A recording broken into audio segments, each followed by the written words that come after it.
तप साधना का मार्ग है, साधनों का नहीं। बहुत दुखी था एक सेठ, बारामती का नहीं, बारामती के सारे सेठ सुखी हैं। बहुत दुखी था वो सेठ, उसकी सेठानी भी दुखी थी। सब कुछ था उनके पास, धन था, दौलत था, रुपया था, पैसा था, सब कुछ था, बस एक चीज की कमी थी। ध्यान रखना, एक चीज की कमी तो दुनिया में सबके पास होती है। टाटा बिरला के पास भी जाओ तो उसके पास भी एक चीज की कमी होगी। रिलायंस बंधु के पास जाओ तो उनके पास भी कुछ ना कुछ कम होगा।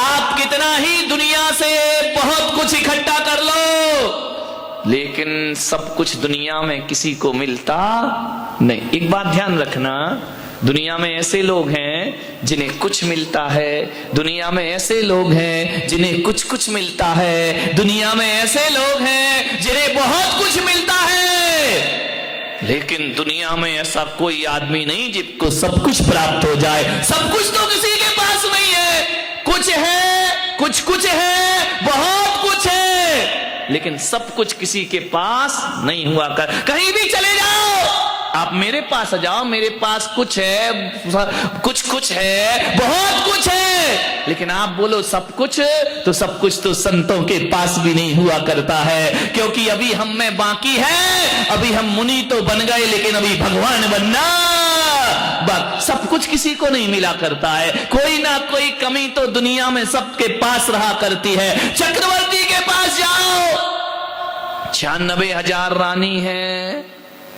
6 खंड का राजा है, 84 लाख हाथी, 18 करोड़ घोड़े हैं, 9 निधि, 14 रत्न है, लेकिन चक्रवर्ती के पास सब कुछ नहीं है। उसका भी मान भंग किसी बाहुबली के द्वारा हो जाया करता है, मान स्वाभिमान नष्ट हो जाता है।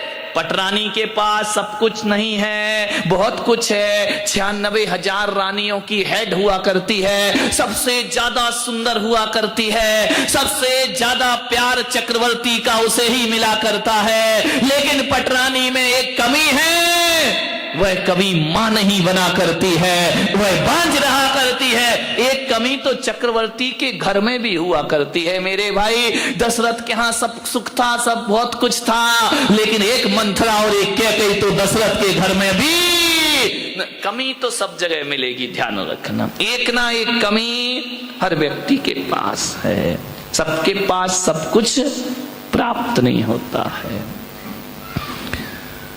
एक ही चीज है सब कुछ पाने का रास्ता, ध्यान रखना। कुछ चाहिए तो कुछ छोड़ो, समझ में आ रहा? बिना छोड़े कुछ मिलता है क्या? कुछ चाहिए तो कुछ छोड़ो, कुछ चाहिए। अब बोलो ना आगे, सब मैं ही बोलूंगा क्या? कुछ छोड़ो, बहुत कुछ चाहिए और सब कुछ चाहिए, जो सब कुछ छोड़ता है उसे सब कुछ प्राप्त हो जाता है। कुछ चाहिए तो कुछ छोड़ो, कुछ चाहिए कुछ छोड़ो, बहुत कुछ चाहिए बहुत कुछ छोड़ो, और सब कुछ चाहिए तो भगवान की तरह सब कुछ छोड़। ध्यान रखना, ये दुनिया का गणित है। जो सब कुछ छोड़ेगा उसे सब कुछ प्राप्त होगा, जो कुछ छोड़ेगा उसे कुछ प्राप्त होगा। बस यही उत्तम तप का दिन है। सेठ एक मुनि के पास पहुंचा, महाराज प्रणाम किया मुनि को। सेठ भगवान का प्रणाम करने के बाद पूजन करने लगा। सभी लोग प्रवचन सुनकर चले गए, सेठानी बैठी रही।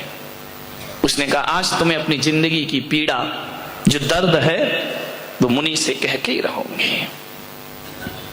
मुनि ने कहा सेठानी सब चले गए, तुम घर नहीं जा रही हो?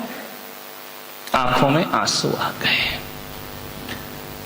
मेरे भी आ रहे हैं। आंखों में आंसू आ गए सेठानी के। मुनि ने कहा कोई गरीब रोए तो बात समझ में आती है, तू नगर सेठ की सेठानी, आंखों में आंसू क्यों है? बोले मुनिवर बहुत कुछ मेरे पास है, संतान नहीं है मुझे। मुनि ने कहा संतान नहीं? बोले हाँ। बोलिए दुख हमें खाए जा रहा है कि हमारी इस विरासत का वारिस कौन होगा? अपार दौलत है महाराज हमारे पास, लेकिन संतान नहीं है। मुनि ने कहा सेठानी तुझे संतान होगी। इतना सुना कि रोम रोम में खुशियां छलक गई, फिर आंखें भर आई, मुझे संतान होगी। बोले जरूर होगी, लेकिन एक बात ध्यान रखना सेठानी, दुनिया में कुछ मिलता है तो कुछ छूटता है। अब छूटने की बात क्यों कर रहे हो महाराज? बोले बस तुझे एक संतान होगी, लेकिन एक बात ध्यान रखना, जिस दिन तेरी संतान की खबर तेरे पति को लग गई उस दिन वो संन्यास ले लेगा। दुविधा में पड़ गई, इधर बेटा होगा उधर पति चला जाएगा। क्या करूं क्या ना करूं? मुनि को प्रणाम किया, घर गई, बड़ी अनमनी सी कि मैं करूं क्या। एक नारी की दुविधा, उधर पति छूटता है तो औलाद आती है, और औलाद नहीं आएगी तो पति रह। बड़ी दिक्कत में आ गई, बड़ी परेशानी में आ गई वो सेठानी, मैं क्या करूं कहां जाऊं। एक दिन सेठानी गर्भवती हो गई। सेठ से कहा, सेठानी ने बताया नहीं कि पता चला कि इसको वैराग्य हो जाएगा, ये सन्यास ले लेगा। जिंदगी भी कैसे खूबसूरत मोड़ पे ले जाके धोखा दिया करती है, जिंदगी भी कहां ले जा करके उलझा दिया करती है। इको कम विचार करिए। सेठानी ने कहा कि सेठ जी मेरी तबीयत सही नहीं है। वैद्यों से कहा कि सेठ को ऐसा उपाय बताओ कि मैं 9 महीने तक किसी गुप्त स्थान में रहूंगी, क्योंकि उधर पति को बचाना है, उधर मां बनने का सुख प्राप्त करना है। सेठ ने कहा कोई बात नहीं, यदि सेठानी की तबीयत खराब है तो नीचे जो तलघर है उसमें सेठानी की सारी व्यवस्था कर दी जाए। वैद्यों ने कहा कि किसी की नजर भी नहीं पड़ना चाहिए सेठानी पर। सेठ ने कहा ऐसी क्या बीमारी है? अब बोले आप ये बीमारी छोड़िए, सेठानी का जीवन बचाइए। सेठ ने सारी व्यवस्था नीचे कर दी। विधि ना तेरे लेख किसी से कहे न जाते हैं। सेठ ने कहा कोई बात नहीं, साल भर की बात है, आराम से गुजर जाएगा। सेठानी के नीचे तलघर में 2-4 सेविकाएं लगा दी। सेठानी का हमेशा ध्यान रखना। सेविकाएं सेवा करती, पैसा बहुत था, अपार दौलत थी, सेठानी तलघर में रहती। एक दिन सेठ कहीं घूमने जा रहे थे, सुबह सुबह का समय, प्रातः काल का समय। क्या देखते हैं कि उसके घर की दासी सरोवर में कुछ रक्त रंजित कपड़े धो रही है। सेठ ने देखा कि ये दासी क्या धो रही है इस सरोवर में। पूछा जाकर, क्या धो रही हो यहां पर, तुम कर क्या रही हो? घबरा गई दासी। सेठ ने कहा तेरी आंखों में घबराहट दिख रही है, बता तू क्या किया तूने, क्या हुआ है? उसने घबराहट में कह दिया, सेठ जी आपके घर में पुत्र का जन्म हुआ है। इतना सुना सेठ ने कि मेरे घर में पुत्र का जन्म, गूढ़ गर्व मुझसे ही छुपाया गया, मुझे ही नहीं बताया, मेरी ही पत्नी ने, और कहा कि स्वास्थ्य खराब है इसलिए तलघर में रहूंगी। मुझसे मेरी औलाद छिपाई गई, मुझसे मेरे सत्य को छिपाया गया। सेठ घर, और जैसे ही जाकर देखा सीधा तलघर में उतरा। सेठानी ने कहा कौन है, कोई ना आए यहां। सेठ ने कहा मेरे घर में रहकर मुझे मना कर रही है, मुझसे छुपा रही है। मैंने सुना है तुझे पुत्र की प्राप्ति हुई है। सेठानी घबरा गई। सेठ ने देखा कि बालक का जन्म हुआ है, उठाया बालक को अपने हाथों में और देख करके बालक को मां के हाथ में सौंपा और कहा इसे संभालो। लेकिन सेठानी तुमने मेरे साथ अच्छा नहीं किया, ये बात मुझसे छिपाने की जरूरत क्या थी? क्या जरूरत थी सत्य को छुपाने की? धिक्कार ये संसार, यहां अपने ही अपने नहीं हुआ करते हैं और कहते हैं सेठ ने घरबार छोड़ा और सन्यास के लिए जंगल की तरफ। इतनी सी बात में सन्यास ले लिए। ध्यान रखना, कोई लाख करे चतुराई, कर्म का लेख मिटे ना रे।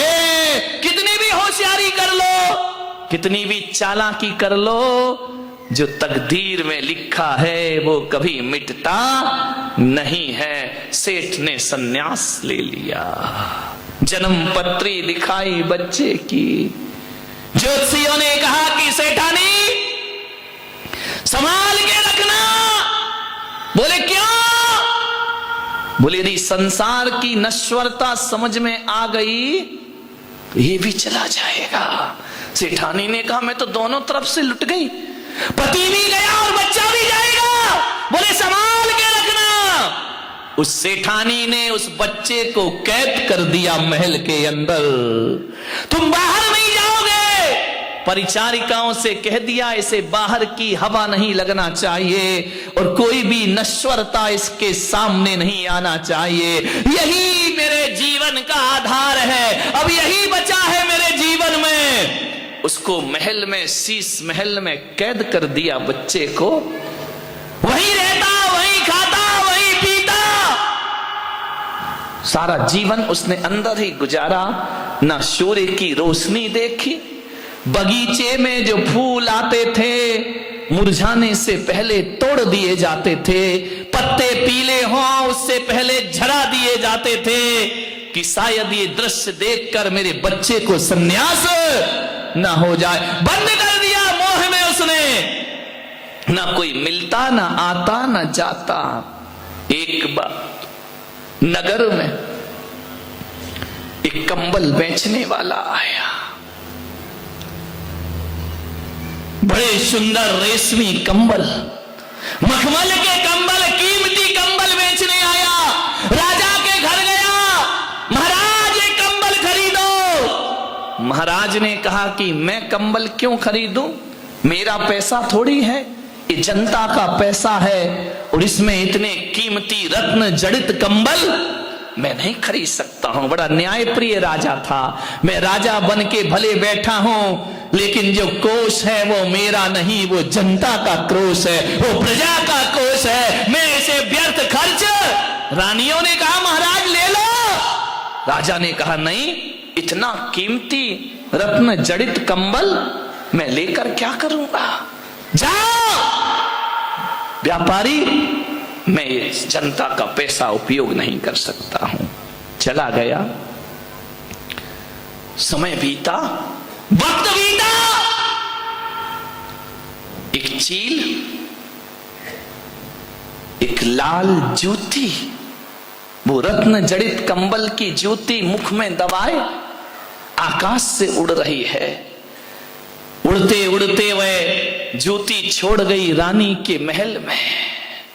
रानी ने देखा ये क्या है, ये रत्न जड़ित कंबल की जूतियां जिसे राजा नहीं खरीद सका। कौन है इस नगर में ऐसा जो रत्न जड़ित जूतियां खरीद बनाता है? इतनी कीमती जूतियां कौन पहनता है? राजा के पास जूतियां पहुंची। राजा ने कहा पता करो किसने खरीदी ये जूतियां, किसने? पता चला कि वो जूतियां किसी और ने नहीं, नगर सेठानी ने खरीदी। वो कंबल खरीदे और उस कंबल से, उस रत्न जड़ित कंबल से अपने पुत्र के लिए उसने जूतियों का निर्माण कर दिया। जिसे राजा खरीद ना सका उसे सेठानी ने अपने बच्चों को नाच से पाला, बड़े अरमानों से पाला। रत्न जड़ित कंबल की जूतियां बनाकर अपने बच्चे को पहना दी। ये पहना कर मेरे बच्चे, राजा ने कहा पता करो कौन है ऐसा जिसके घर में इतनी कीमती जूतियां मेरे नगर में है। पता चला कि वो एक नगर सेठानी है जिसके घर में इतनी कीमती। राजा ने कहा चलते हैं हम उसके घर। राजा पहुंचे, सेठानी को पता चला कि सम्राट आ रहे हैं, स्वागत करना चाहिए सम्राट का। पहली बार मेरे घर में आ रहे हैं। राजा अंदर पहुंचे, राजा का बड़ा स्वागत हुआ। राजा ने कहा ये जूतियां कहां से बनाई, खरीदी? बोले कुछ नहीं महाराज, मेरे पास इतना कहां, लेकिन पैसा था, कंबल बेचने वाला आया, मैंने खरीद कर इस बच्चे के लिए जूतियां बना दी। राजा ने कहा कंबल की जूतियां? बड़े नाजों से मैंने बेटा पाला है महाराज, इकलौती संतान है, बड़ी मुश्किल से उसका जन्म हुआ है मेरे घर में। महाराज ने कहा कौन सा बेटा, जरा दिखाओ तो। अब सेठानी बेटा कैसे दिखाए? राजा ने कहा बेटा दिखाओ। कौन सा बेटा, ऐसा कैसा बेटा है जिसे तू रत्न जड़ित जूतियां पहनाती है, इतने महंगे महंगे सामान? राजा ने कहा उस बेटे को दिखाओ मुझे, देखना किस्मत कहां ले जाती है। जैसे ही अब राजा को मना कैसे करे सेठानी, मना करे तो राजा मृत्यु दंड दे देगा, अपमान समझेगा। राजा ने कहा दिखाओ बेटा कैसा है तुम्हारा। मना कर ना सकी, ले गई ऊपर महल में। महाराज ये मेरा बेटा है। राजा ने देखा आरती लेकर चल रही सेठानी आगे आगे, बच्चे की आंख से छल छल आंसू बह रहे हैं। सेठानी ने कहा भोजन करो महाराज। बच्चे को बाजू में बिठाया, बच्चा बैठ ना सका, तकलीफ हो रही है बच्चे को। राजा ने कहा बेटा तुम खाओ। उसने चावल मुंह में लिया और थूक दिया। राजा ने कहा कि सेठानी इस बच्चे को कोई तकलीफ है? बोले तकलीफ कुछ नहीं महाराज, ये बहुत नाजुक है। बोले ऐसा क्या है इसमें? बोले मैंने दिए से जो आपकी आरती उतारी, मेरा बच्चा दिया नहीं देखा उसने कभी, वो रत्नों के प्रकाश में पला है, लेकिन आपकी आरती उतारी तो उसकी आंखों में आंसू आ गए। दिए की ज्वलनशीलता उसकी आंखें बर्दाश्त नहीं कर सकते हैं। राजा ने कहा इतना नाजुक बच्चा? बोले नहीं महाराज, ककड़ी पर पैर रख दे तो सर्दी हो जाती है, इसको जुकाम हो जाता है। इतना नाजुक बच्चा, सेठानी बताओ ये सीधा क्यों नहीं बैठता है? बोले मैंने आपके ऊपर जो सरसों फेंके हैं, वो राई वो सरसों इसके आसन में है, इसे राई का दाना चुभता है महाराज, सरसों का दाना चुभता है। दीपक की ज्योत में आंख में आंसू आ जाते हैं। ये खाता क्यों नहीं है सेठानी? महाराज ये ऐसा चावल नहीं खाता है, रात भर कमल में बंद रखती हूं चावल को, जब वह फूलता है गलता है, सुबह उसे पकाती हूं, फिर अपने पुत्र को खिलाती हूं। ये अपने दांतों से कठोर चीज नहीं चबा सकता। जिन्हें कहा ऐसा बच्चा तो देखा नहीं, पानी पीता है तो कंठ से दिखाई दिया करता है, छलक रहा है उसकी त्वचाओं से खून, गुलाबी रंग का बदन, ऐसा लगता कि ये बच्चा नहीं, किसी बगीचे से गुलाब का कोई फूल तोड़ के ले आया है। राजा ने हाथ से छुआ, उंगलियों के निशान बन गए बच्चे पर।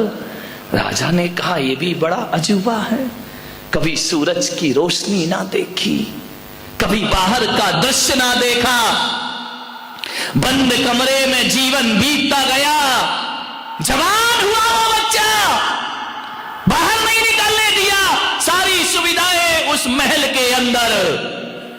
एक दिन राजा ने देखा और चला गया। एक दिन की बात है कि पीछे ही उद्यान था, बगीचा था, चतुर्मास का एक दिन बचा, एक मुनि संघ आ गया वहां। जैसे ही मुनि संघ आया, सेठानी ने दरवाजे बंद करा दिए, सेविकाओं से कहा कि उस मुनि की तरफ इसकी दृष्टि नहीं पड़ना चाहिए, ये मुनि को ना देख पाए, और ऐसी व्यवस्था करो कि मुनि यहां चातुर्मास ना करें। उन्हें बगीचे से बाहर निकाल दिया जाए। पता चला बाहर निकालने गए तो मुनि कोई और नहीं, वही सेठ था जो छोड़ करके चला गया था। उसने चातुर्मास की स्थापना कर ली। सेठानी ने कहा, तुम क्यों आ गए यहां मेरी जिंदगी को उजाड़ने के लिए? एक तरफ तो मुझे छोड़कर चले गए, अब मेरा बच्चा भी लेने आए हो। मुनि ने कहा, हम 4 महीने मौन रहेंगे, उपदेश नहीं होगा, क्योंकि हमारे चातुर्मास का समय हो गया है। दीपावली का दिन, चातुर्मास का विसर्जन, अमावस्या की रात, संत ने कहा हो गया चातुर्मास, मौन भी खंडित होता है। पाठ कर रहे हैं भगवान का, भक्ति पढ़ रहे हैं। सुबह सुबह आवाज पड़ी बच्चे के कान में कि कोई अड़िहंताड़म सिद्धाड़म बोल रहा है। बच्चे ने तो कभी सीखा ही नहीं था। उसने सेविका से कहा, मुझे छत पे जाना है। सेविका ने कहा, नहीं राजकुमार, तुम वहां नहीं जा सकते हो, हम तुम्हारी सेवा में खड़े, आदेश करो क्या चाहिए। उन्होंने कहा, नहीं मुझे तो जाना है, चाहे कुछ भी हो जाए। जिद कर ली, परिचारिका को धक्का मारा। जैसे छत पर पहुंचे, मुनि पर दृष्टि पड़ी, घसीट कर ले आई सेठानी। चल अंदर, बाहर नहीं जाना। ये कौन है? ये वस्त्र क्यों नहीं पहने हैं? अरे ये पशु है, पशु। मोह कितना अंधा होता है, ध्यान रखिए। जिस मुनि के आशीर्वाद से संतान पैदा होती है, वही मनुष्य मोह के अंधे आदमी को पशु दिखाई दिया करते हैं। बोले ये जानवर है, ये कपड़े नहीं पहना करते हैं। बच्चे ने कहा, माँ कुछ तो है इनमें। बोले चल अंदर। बंद किया दरवाजा, ताला डाला, बाहर नहीं निकलना, ध्यान रखना। रात को 12 बजे पाठ चल रहा है, विसर्जन। बच्चा सो नहीं पा रहा है, रात भर करवटें बदल रहा है। देखा बच्चे ने सुबह सुबह 3 बजे प्रातः काल, सब सो रहे हैं, सेठानी सो रही, सब सो रही। मां की साड़ी डाली खिड़की से, फेंक दी नीचे साड़ी, और रात्रि के घनघोर अंधेरे अमावस की रात उतर गया साड़ी से नीचे। हाथ लहू लुहान हो गए। इतना सुकुमार, इतना सुकुमार, हाथों से खून की धारा बह रही है। पैर छिल गए उसके साड़ी की रगड़ से। दौड़ा, पहुंचा, गया, हाथ पैर खून से लथपथ। मुनि ने देखा, तू कौन? बोले, आप कौन? आप नग्न क्यों हैं? आप ऐसे क्यों रहते हैं? उसने कहा, हम मोक्ष मार्ग के राही हैं, हमें मुक्ति की साधना करना, तपस्या, मैं भी तपस्या करूंगा। मुनि ने कहा, भी तुम नादान हो, नाजुक हो। नहीं मुनिराज, मुझे दीक्षा प्रदान करिए, संन्यास प्रदान करिए। बच्चे को बहुत समझाया, नहीं माना। मुनि ने देखा, इतना तो सुकुमार शरीर है, खून की धार बह रही है, और ये कहता है मैं तपस्या करूंगा। कैसे तपस्या करेगा? बोले, महाराज जीवन तो जाना ही है, एक दिन नष्ट होना है। यदि नष्ट होना है तो तपस्या के साथ नष्ट होना चाहिए, त्याग के साथ नष्ट होना चाहिए, धर्म के साथ नष्ट होना चाहिए। मान्यवर, दीक्षा ले लेते हैं, वो कोई और नहीं होते, जैन दर्शन में जिन्हें सुकुमार मुनि कह करके पुकारा जाता है, सुकुमार कह करके बुलाया जाता है। इतने सुकुमार, राई का दाना चुभ रहा है, दीपक की रोशनी आंखों को अश्रुपूरित कर देती है, जो चावल नहीं चबा सकता है। इतना सुकुमार दिगंबर भेष धारण कर लिया करता है, मोक्ष मार्ग का दीवाना हो जाता है।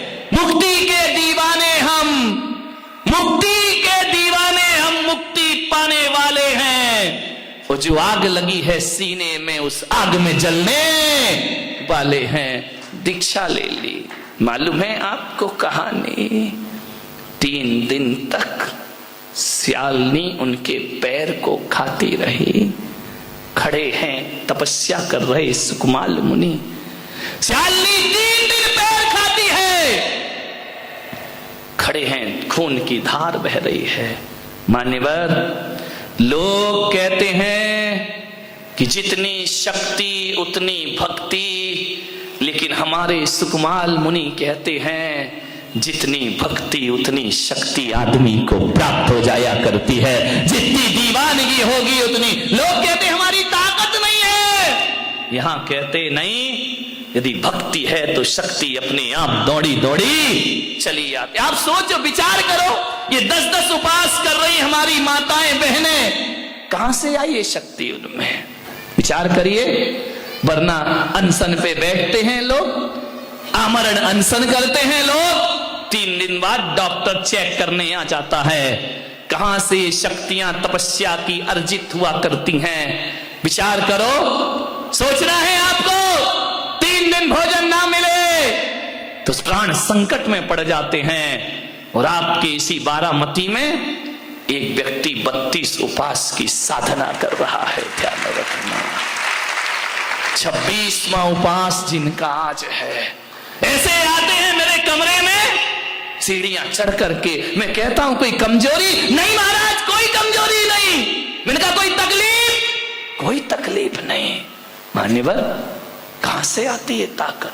32 उपास इस कलयुग में करना बच्चों का खेल नहीं हुआ करता है। मान्यवर, हम तो कह देते हैं साधना कर रहे हैं, इन्हें प्रणाम करो, इन्हें हाथ जोड़ो, कठिन साधना हुआ करती है। मान्यवर, ऐसे ही लोग ये उपवास कर रही हमारी माताएं बहनें, 10-10 दिन का उपवास, ये व्यर्थ नहीं है।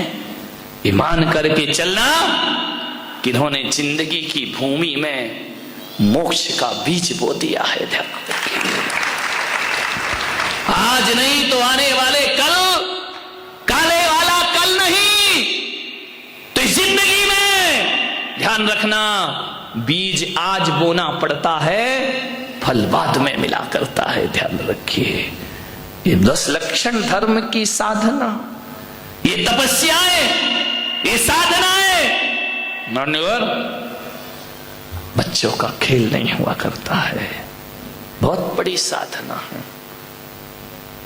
भगवान महावीर ने साधना का मार्ग दिया। ऋषभदेव भगवान, जिन्हें 1 वर्ष आहार नहीं मिला, ध्यान रखना। मान्यवर, 6 माह का उपवास करते हैं भगवान ऋषभदेव, 6 महीने विधि नहीं मिला करती है। एक कठोर तपस्चरण, 1 वर्ष 3 माह 7 दिन बाद ऋषभदेव को आहार मिला करता है। ध्यान रखिए, भगवान महावीर ने कहा है, चल सके तो बिल्कुल मत खाओ, बिना खाए जिंदगी गुजारो। चल सके तो मत खाओ, 12 तप बोले हैं, अनशन, ओमोदर, व्रत, परिसंख्यान, रस परित्याग, काय क्लेश, कायोत्सर, ये तपस्याएं हैं। 6 तप बाहर के हैं, 6 तप भीतर के हैं। ध्यान रखना, आज तप का दिन है। पहला तप उन्होंने बोला अनशन, चल जाए कुछ मत खाओ, नहीं चले ऊनोदर। ऊनोदर का अर्थ होता है भूख से कम खाना। भूख से कम खाना ये भी तपस्या है। पहला तप अनशन है, दूसरा तप ऊनोदर है। एक तप दूसरे तप से बड़ा है, तीसरा वृत्ति परिसंख्यान है, चौथा रस परित्याग है। ध्यान रखना, ये व्यवस्थाएं हैं आगम की। एक तप दूसरे तप से बड़ा है।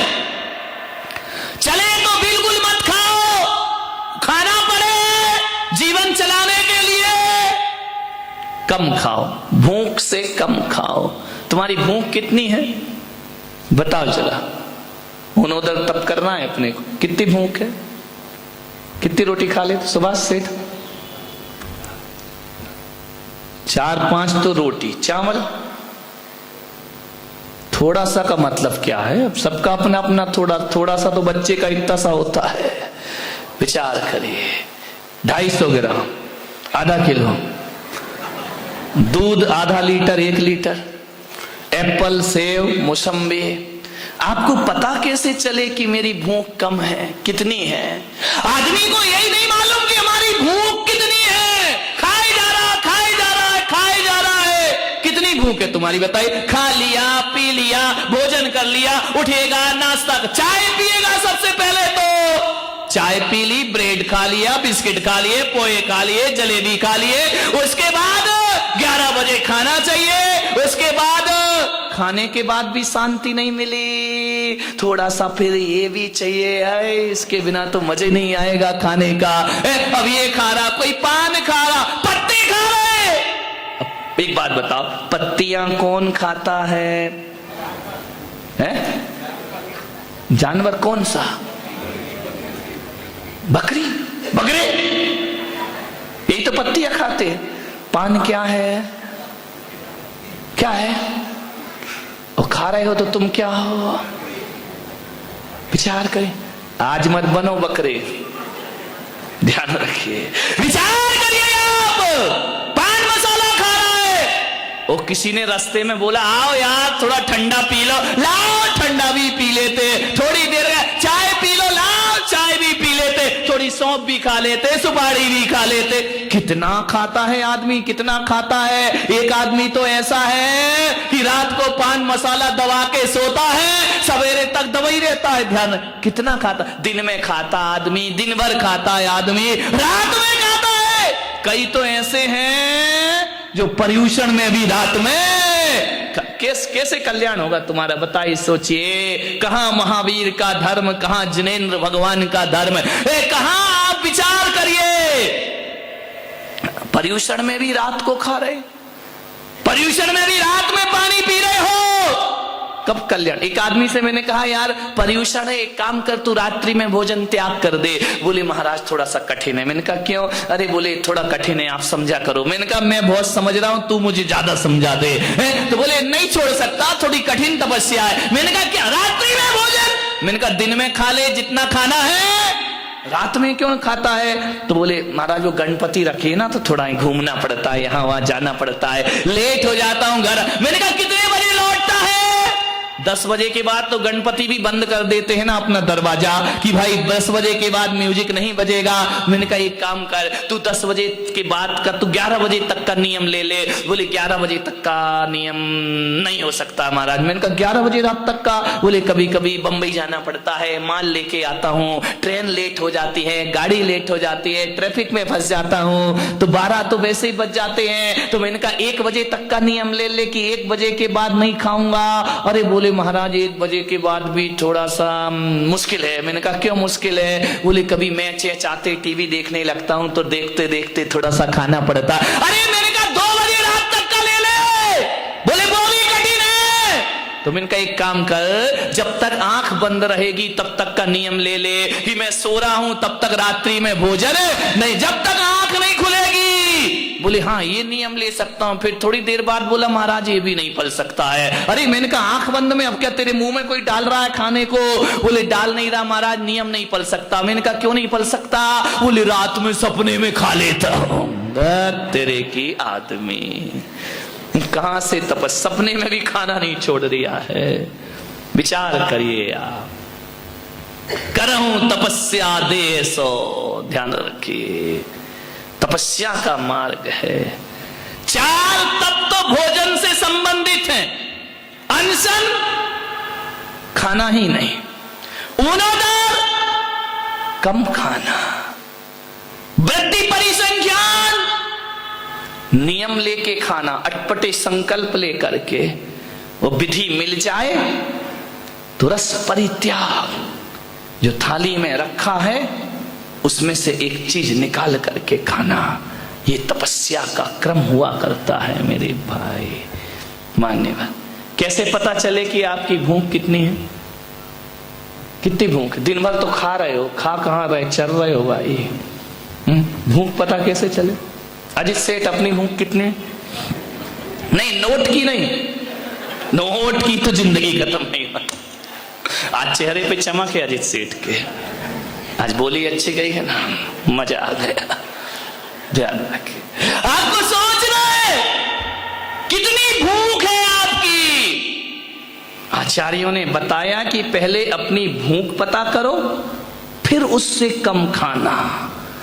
कितनी भूख है? आदमी परफेक्ट नहीं बता पा रहा है कि मैं कितना खाता हूं। आचार्य ने कहा पहले अनशन करो, आज का उपवास करो। ध्यान रखना, उपवास के बाद पेट क्या हो जाएगा, पूरा खाली हो जाएगा। फिर कल देखना कि मैं कितना खाता हूं एक बार में। उपवास के बाद, समझ में आ रहा, उपवास के बाद ज्यादा नहीं खा सकता आदमी। ये 10 उपवास कर रहे हैं, पारणा वाले दिन उपवास कठिन नहीं होता, पारणा कठिन हो जाती है। 8-10 दिन लगते हैं इसको मेंटेन करने में। तो आचार्यों ने कहा कि उपवास करो, और उपवास के दूसरे दिन जितना खा रहे हो, ध्यान रखना, उससे कम खाना। वो ऊनोदर नाम का तप हुआ करता है, उसे ऊनोदर कहा जाता है। ऐसा नहीं कि एक को कहा हमारे बुंदेलखंड में कि भाई उपवास है, तो कल उपवास है तुम्हारा, बोले एक आसन है, बोले एक टाइम खाओगे, बोले हाँ। 10 बजे बैठ गई बुढ़िया खाने को, अब 10 बजे बैठी, 11 बज गए, थोड़ा थोड़ा, बोले मैं दोबारा नहीं खाऊंगी, एक ही आसन में बैठ के खाऊंगी, उठूंगी नहीं। अब उसने आधी रोटी, 1 रोटी, चावल, दाल, अरे बोले उठो अम्मा, अरे बोले एक आसन है, अभी कैसे उठूं? बैठी खाए जा रही, खाए जा रही। अब बोले 12 बज गए, बोले रुक जा, थाली रखी रहने दे, सामायिक भी यही कर लेते हो। उठ गई तो 2 आसन हो जाएगा, उठना नहीं है, एक आसन, एक बार में बैठ के खाना है। सामायिक वहीं कर ली, फिर उठी सामायिक से, फिर खाने लगी, रब सो गई थोड़ी देर, फिर उठ के खाने लगी। अब विचार करिए, 3 घंटे नहीं उठी अम्मा। बोले क्यों नहीं उठी? बोले एक आसन है, ध्यान रखिए, ऐसा एक आसन है तुम्हारा। शनिवार को टेंशन शुरू हो गया, बोले क्यों? रविवार आ गया, नमक का त्याग। ये नमक सवेरे से उठी बहू, बोले क्या? बोले बादाम का हलवा बना लेना। अरे तो बोली अम्मा मंदिर जा रही कि हलवा बता के जा रहे? अरे बादाम का हलवा बना लेना। और एक काम करना, दूध आ जाए तो थोड़ा मावा बना लेना। अम्मा जी क्यों? अरे बोले थोड़ी रबड़ी बना लेना। बोले क्यों? बोले थोड़े से गुलाब जामुन बना देना। अरे उसने कहा अम्मा क्यों हो रही है तैयारी? बोले आज रविवार है, नमक नहीं खाना है। तेरे की एक नमक छोड़ गई, इतने आइटम बनवा लिए। बोले आज तो मीठा ही मीठा खाऊंगी, मालपुए खाऊंगी, जलेबी खाऊंगी, गुलाब जामुन खाऊंगी। बोले क्यों? बोले इसमें नमक नहीं होता है। अब विचार करो, बाहरी तुम्हारी तपस्या, 2 रुपए का नमक छोड़ के 500 का माल खा गई। ध्यान रखना, इससे अच्छा तो रोटी खा ले, नमक ही खा लेती। 2 रुपए के नमक में पेट भर जाता, 500 का माल चट कर गई। बोले क्या है? बोले उपवास है। वाह रे तुम्हारा उपवास। विचार करो, रात में नहीं खाते। बोले क्या करें? अब थोड़ा सा सिंगदाना को फ्राई कर लीजिए, तल लीजिए, वो खा लेंगे। विचार यही चलता, केले के चिप्स ले आओ। बोले क्यों? रात्रि भोजन। तेरे का त्याग, 2 किलो दूध पी गया, आधा किलो सिंगदाना खा गया, बादाम चल रही है, काजू चल रहे हैं, फ्राई, काली मिर्च डले, नमक डले, घी में फ्राई। कौन बोला महाराज मुंह में पानी आ रहा है? काजू खा गए, किशमिश खा गए। बोले क्यों? हमने कहा ये क्या है? बोले रात्रि भोजन त्याग है। तेरे की, इससे अच्छा 2 रुपए की रोटी खा लेता भाई। ये 500-500 रुपए किलो का काजू खा रहा है, बोल रहा है कि हमारा रात्रि भोजन त्याग है। ये त्याग है, ये आसक्ति है। एक बात बताओ, जो रात्रि में फलाहार करते हैं, रात्रि में दूध पीते हैं, हमारे यहाँ क्यों त्याग करा गया रात्रि भोजन का? इसलिए तो कराया गया ना कि इसमें जीव गिर जाएंगे, सूक्ष्म जीव गिरेंगे, हिंसा हो जाएगी, पाप लगेगा, मांसाहार का दोष लगेगा। अब जो व्यक्ति फलाहार खा रहा है, काजू खा रहा, किशमिश खा रहा, बादाम खा रहा, हलवा खा रहा है, रबड़ी खा रहा है। अब एक बात बताओ, सारे जीवों ने मीटिंग करी है बैठ करके? नहीं कोई मीटिंग कॉल की हो कि भाई सब बैठो। बोले क्यों? बोले आज से अपन लोग नियम ले लो कि अपन लोग रात्रि में, जो जैनी लोग नहीं खाते हैं ना, तो अन्न में ही गिरेंगे, अपन फलाहार में नहीं गिरेंगे। ऐसा कोई मीटिंग, कोई प्लान किया है कि फल में नहीं बैठना, दूध में नहीं बैठना, मावा मिश्री में नहीं बैठना? बोले क्यों? बोले जैनी खाता है इसको। ऐसे कोई प्लानिंग है क्या? ध्यान रखना, जीव राशि तो भाई अन्न में भी मरती है और फलाहार में भी मरा करती है। वो कोई रात्रि भोजन त्याग नहीं है, 900 चूहे खा के बिल्ली हज को चल। ये तपस्या हमारी, इच्छा निरोधा तपहा। ध्यान रखिए, भोजन खतरनाक नहीं, भोजन की इच्छाएं खतरनाक हुआ करती हैं। पदार्थ खतरनाक नहीं है, पदार्थों को पकड़ने की आकांक्षा खतरनाक हुआ करती है, आसक्ति। आज उत्तम तप का दिन, ऐसा तो नहीं कि भोजन छोड़ के दिन भर भोजन ही याद आ रहा हो। एक आदमी तो ऐसा मिला रामलाल, मुझे ऐसा मिला कि उसने दिन भर तो 14 का उपवास किया और रात को 12:05 पे उपवास तोड़ दिया। मैंने कहा ऐसा क्यों किया? बोले जमाना बदल गया, अंग्रेजी माध्यम से डेट चेंज हो गई, मेरा उपवास पूर्ण हो गया। मैंने तो 5 तारीख का उपवास किया था, 12 बजे की बात तो 6 तारीख लग जाती है, मेरा उपवास पूरा हो गया। इसका नाम तपस्या, इसका नाम त्याग। तपस्या का मन हो तुरंत कर लेना। नहीं तो एक आदमी को मैं जानता हूं, इतना बेईमान, इतना बेईमान, इतना बेईमान, उसने अपनी पत्नी से कहा इस बार तो 10 उपवास जरूर करूंगा। पत्नी ने कहा जा दर्पण में मुंह देख, 10 उपवास करेगा है, सुबह से तो तुझसे छूटा, चाय तो छूटती नहीं, 10 उपवास करेगा। अरे तू ज्यादा बहस मत कर, जब मैंने कह दिया करूंगा तो करूंगा। बोले पक्का करोगे? बोले पक्का करूंगा। अब पत्नी ने कहा चलो धन्य हो गई कि अब इस बार 10 उपवास करेगा। उसको विश्वास तो रत्ती भर नहीं था कि एक भी करेगा, तो उसने कहा कि 10 उपवास पक्का करूंगा। सुबह से उठा, मंदिर गया, पूजा की, पाठ की, मंदिर से घर आ रहा था। एक आदमी बोले कहाँ जा रहे सेठ जी? बोले यार मंदिर से घर जा रहा हो। बोले आओ ना समोसे खा लेते हैं थोड़ा सा। अरे बोले यार समोसे तो याद तुम्हें याद तो रहा नहीं, और समोसा खा गया रामलाल। घर लौट के आया, पत्नी ने कहा उपवास की साता है, सुख शांति है। अरे बोले काहे का उपवास में तो समोसा खा गया है। बोले खा लिया क्या? बोले हाँ। अरे बोले अब छोड़। पत्नी ने कहा 10 उपवास थे ना तुम्हारे, तो बोले अब ऐसा करते हैं अपन 5 करेंगे। 10 तो देखो अब आज का व्रत टूट गया तो टूट गया, कल से 5 उपवास जरूर। 5 उपवास का संकल्प, फिर टूट गया, फिर खा लिया। उसने सोचा, पत्नी ने कहा यार तुम फिर 5 भी नहीं कर पा रहे, तो बोले ऐसा करो कि रत्नात्रय के तेला कर लेंगे, लास्ट में जो 3 दिन होते हैं उसमें तुम्हें जरूर करूंगा, तू मुझे याद दिलाना। पत्नी ने कहा ठीक है कर लेना, 3 दिन ही कर लेना। पत्नी को तो मालूम था रामलाल कुछ करने वाला नहीं है। 3 दिन का आया, उठा के सवेरे दूध पी गया। पत्नी ने कहा तेला, अरे अब बोले तेला तो अब गया, अब काय का तेला, दूध पी गया मैं तो बोले एक काम करता हूं, अब 14 का एक उपवास, तेला तो होगा नहीं, बेला तो हुआ नहीं, अब अकेला ही कर लूंगा, एक कर लूंगा। 14 वाले दिन उठते ही साथ रामलाल पोए जलेबी खा गया। बोले कि क्यों? अब उसने कहा यार अब देखो, अब मैंने ये सोच के खा लिया कि जब 10 नहीं किए तो 3 करने से कौन सा मेरा कल्याण हो जाएगा। अरे खाओ पियो, अरे अगले साल तो पक्का करूंगा। ध्यान रखिए, आदमी के अरमान धरे रह जाते हैं, जीवन में कुछ नहीं हुआ कर। इच्छाओं का निरोध करो, ये सबसे बड़ी तपस्या हुआ करती है मेरे भाई। आप सबने सुना 10:15 बज गए, क्या करें, पब्लिक भरती है तो फिर अपन भी शुरू हो जाते हैं ना। कल रविवार है, कल त्याग का दिन है। उत्तम त्याग कहो जग सारा, औषधि शास्त्र अभय आहारा। कल त्याग है, फिर आकिंचन, फिर ब्रह्मचर्य, उसके बाद तुम भी फ्री, हम भी फ्री, भगवान तुम भी फ्री।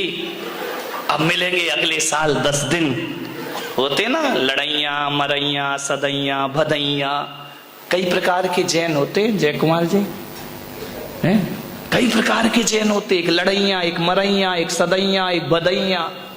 नहीं जानते?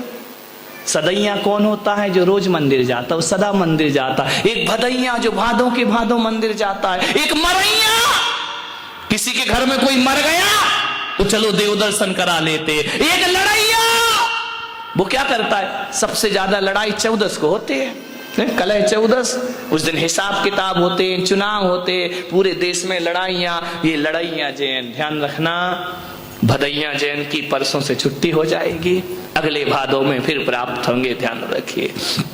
मान्यवर, पर्यूषण तारीखों में ना आए,